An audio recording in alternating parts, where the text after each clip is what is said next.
Je me suis allongée, la main posée sur mon front, et me suis mise à me repasser les débris du passé pour oublier le présent. Te blague pas. Je ne sais plus où j'en suis. En ce moment, toute raison me fuit. Je ne fais que me bousculer sur des pulsions autrefois refoulées.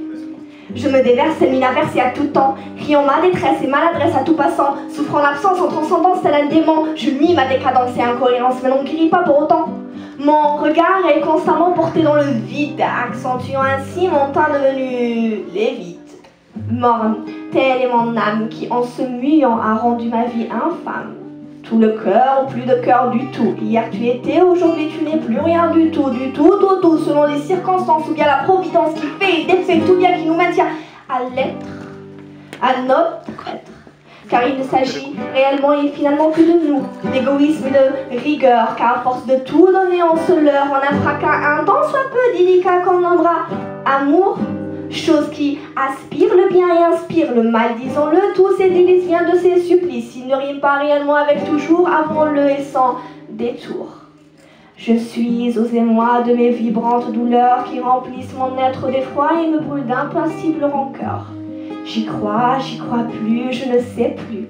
En tout cas, une chose est sûre, c'est que je ne le vois plus nulle part. Le divin hasard qui hier me faisait veiller tard, je le prie chaque soir au comble du désespoir. Et puis vient le matin, enroulé dans des draps en satin. J'essaie d'envelopper ma laideur par leur douce blancheur.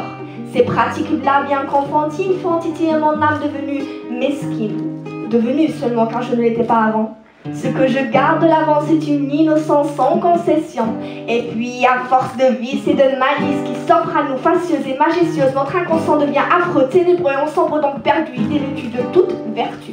On s'étire en vision dérisoire, en bois du noir, tout en cherchant du mal à se mouvoir. Mais à chaque pas en avant, on se bouscule en arrière et notre mal donc s'étend jusqu'à ne plus avoir de frontières. Tombant ainsi dans l'atrocité de la réalité, n'étant plus que l'égal d'une bête, terrassée de défaite en défaite. Ne pouvant ni en pâtir ni compatir, on se voit s'aplatir en un tas de peines qui nous resteront éternelles.